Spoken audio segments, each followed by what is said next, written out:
Hi, this is Julie, author and writer for Beneath Sheep's Clothing and founder of the People's Network. And I'm going to talk about comprehensive sexuality education. This is something that has been implemented into our schools, not in every school yet, but in many schools across the country. And it has a very sinister agenda behind it. So comprehensive sexuality education takes sex ed that most of us experienced when we were in school, which like maturation training, information on STDs and birth control for high school students and older kids. But what it does is it adds greatly to that with basically grooming kids to accept the LGBTQ queer Marxist agendas. Not just that we're kind to all people and that everyone is worthy of respect, but that we must actively embrace and become either allies to this agenda, the LGBTQ agendas, the woke Marxist version of it, or that perhaps let's get the kids to encourage them to experiment with their gender.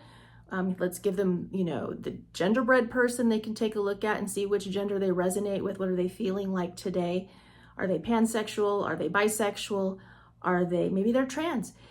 Encouraging the gender affirming care for the kids, showing them how this can be a great thing for them, and really and also teaching kids and helping them to explore not just their gender and sexuality, but explore actually engaging in sex at very young ages in some cases. There's teachers that have given out sex toys to their students. There's, of course, the horrible pornographic books. We've already discussed that in a different video. In some cases, they're targeting even especially vulnerable kids on the autism spectrum, to get them to get engaged in this, to experiment with gender, sexuality, and sexual activity. And they do this under the guise of some nice sounding things like teaching consent.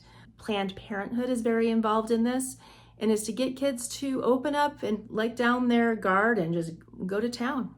It is not within the purview of the public schools to morally educate our children or to guide them in terms of right and wrong with sexuality and gender. They should stay out of that completely. It's the parents' job to guide their children and until the children come of age.